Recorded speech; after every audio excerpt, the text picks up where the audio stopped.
Right now, we do want to come over back to you for a clarification on the story. Anil Antony is with us right now on the phone. Sir, good morning. Thank you so much for joining us here on CNN News 18.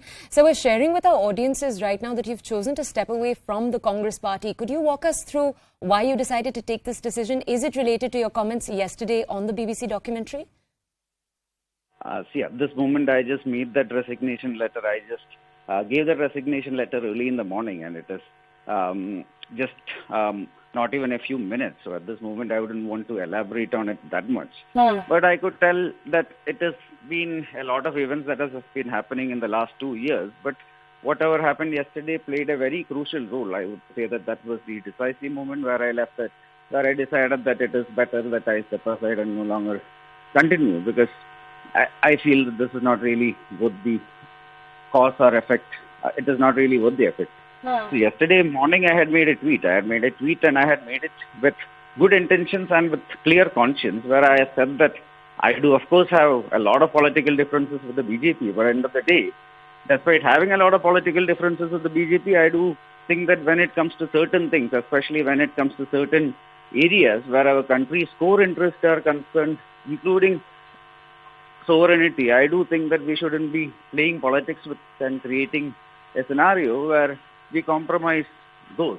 So I made a very innocuous tweet, I would say, with clear intentions, good intentions. And then the response I received from this organization, which claims to stand for free speech and tolerance, has been one of the most amusing as well as one of the most disappointing, which I could say.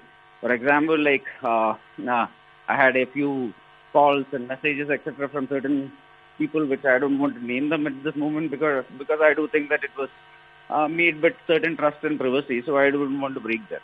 But then, when I refused that I'm not going to retract or correct that statement, suddenly the response was something which was malicious and vicious, where from around 8 p.m. onwards till around midnight, I have so many calls, so many messages, so many text messages, so many threatening calls. You have my Facebook wall, it is still up there, I haven't deleted anything, where it is, let's say, hundreds of messages full of hatred and abuses, which I know where it is coming from. So end of the day, this is the kind of organization that this has evolved into, where I come from a certain background, where my father has been working in this family for almost 5-6 decades, and then you are intolerant to one little tweet and this is how you respond.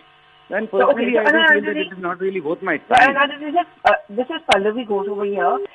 You know what I really want to ask you, because you did mention your father here, and I remember Rahul Gandhi at a press conference once told us that his political mentor is Mr. A.K. Antony. Did you speak to your father after you were being trolled yesterday? After you were being trolled by the Congress leaders yesterday? And does your father agree with your I think we've actually lost connection with Anil Antony after he answered that first question. I think he may have actually disconnected the phone call. Just for our audiences, though, could you summarize what the key takeaways were in that answer, where we asked him, for him to come forward and explain to us? He started by saying, I don't want to give too much of an answer away because I've just put out that statement. But then he did go forward for the next few minutes and give an explanation for us. What should our key takeaways be? Well, Amitwa, he obviously didn't take names, but, it doesn't come as any surprise.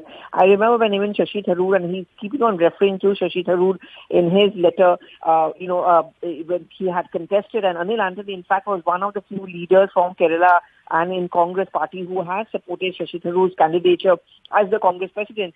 There are many who had defended Shashi Tharoor at that point of time and said, he should contest the elections, and they were also equally trolled. I think Anil Antony is making a reference to that, and also to the fact that, he aired his own opinion, and he has a right to hold his opinion in a party which claims to give you freedom of speech and expression, but how he was consistently under pressure from the Congress leadership and from many Congress leaders to retract his tweet or delete his tweet, which he refused to do so. Now, he also talks about his father. He talks about the fact that his father is a senior veteran Congress leader. And frankly speaking to her, he's also someone, and that's the question I really wanted to ask him, that Rahul Gandhi has always called him his political mentor. It'll be interesting to know, and I'm sure his father was very much kept in the loop, and I wonder how A.K. Antony feels about the fact that his son was being trolled and pressurized by the Congress leaders. But having said that, his letter of resignation is pretty damaging, and this is also coming at a pretty bad time.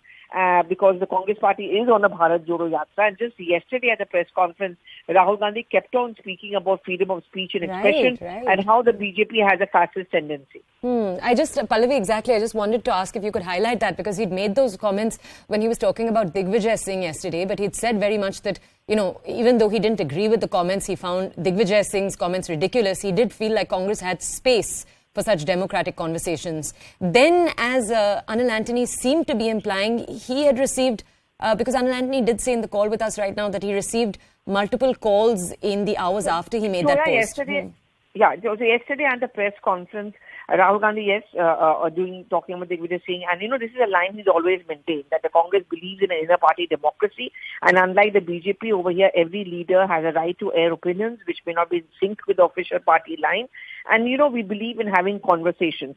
Anil Antony is making the point that he was having a conversation. He had his own point of view. He wanted to put forward his point of view, which he did. And in a party which is on a, if you listen to his press conference and also listen to read up his resignation letter, he talks on that the party ironically is on a trek for love. Clearly he's talking about the Bharat Jodo Yatra.